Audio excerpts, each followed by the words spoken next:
You're getting a lot of misinformation, a lot of lazy reporting, a lot of deceptive, willfully deceptive reporting on this story.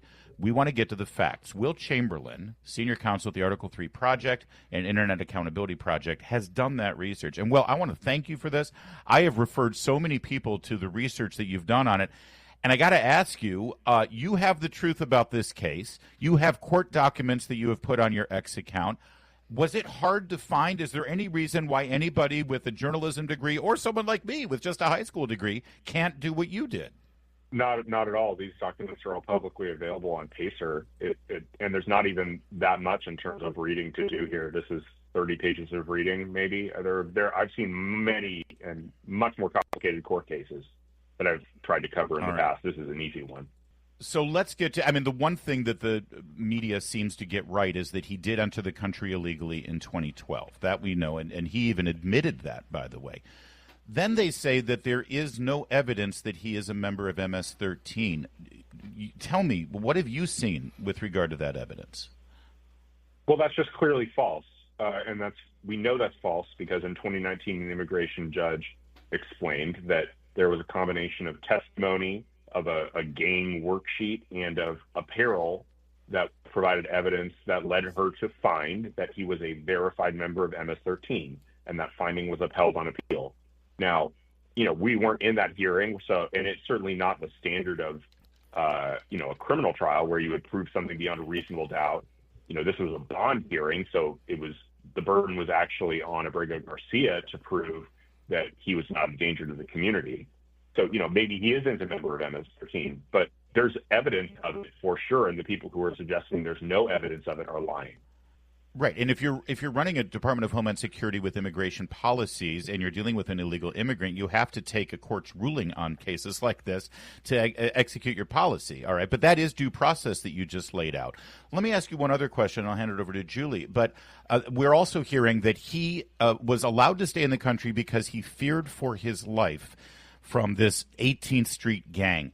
Can you tell me, did he, the first time he was apprehended and brought in front of a judge, did he have that story immediately, or is it true that this was sort of a last-ditch effort? Finally, when he was about to face deportation, he said, wait a second, 18th Street gang is going to kill me.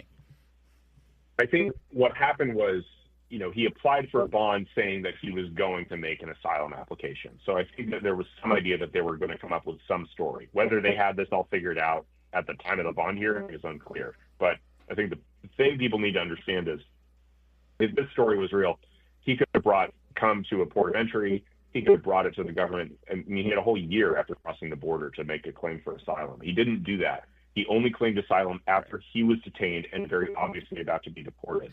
And the other thing to understand is, at the time he was detained, he was his partner was pregnant with a child. And so, yes, obviously he wants to stay in the country given that, but then he's not a particularly credible witness, is he? Right. Of course he's going to say things like that. Yeah. Go ahead, Jules. It is really incredible to see how the Democrats are reacting to this, even planning a trip down there. Another victim of illegal immigration, Rachel Marin, who was killed by an illegal immigrant, her mom slammed Senator Chris Van Hollen, saying that he never called her family. He didn't give condolences, and there was no action, she said, in Maryland. This Rachel Marin was a Maryland resident, she said, and she was killed in Maryland. She said there was no action in Maryland. None of the senators did anything to help search for the murderer of my daughter. Can you comment on that, how disgusting it is to see the effort that they're putting into going down and figuring out what's going on with this guy, and yet they didn't care about the victims of illegal immigration? Yeah, I'd be deeply offended if I was a Maryland resident. The idea, I saw Chris Van Hollen refer to Abrego Garcia as a constituent. He's not a constituent. He can't vote. He's not a citizen. Right. He never was able to vote. Right? He's not who pays your taxes. He's not who pays your salary. That's the tax-paying citizens of Maryland. And it's reasonable for Maryland citizens to expect that their senator will care more about them than he will an illegal alien who never had a right to be in the country and who made a mockery of our laws. And so I think it's absurd. The left seems to be in the thrall of the professional managerial class, and unable to recognize that the American people voted for mass deportation and that they probably shouldn't be making illegal aliens the standard bearers of their movement. That's right. That's right.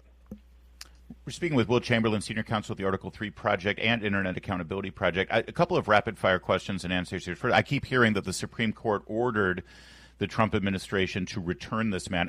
I don't logistically know how they could even do that, but is that true? Is that what the Supreme Court order said? Because I didn't even see the word return anywhere in the decision.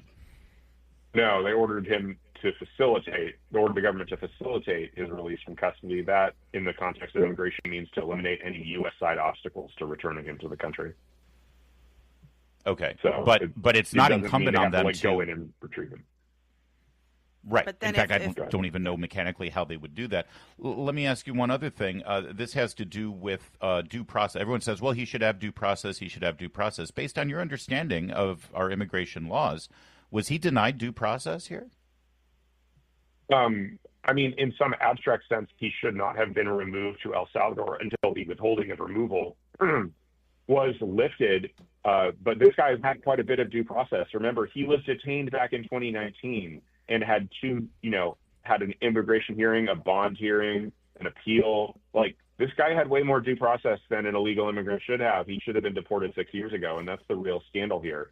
Now, I think, the government, the one point in which he's right is that, yes, until this withholding of removal was lifted, he shouldn't have been deported to El Salvador. But he could have literally been deported to any other country in the world.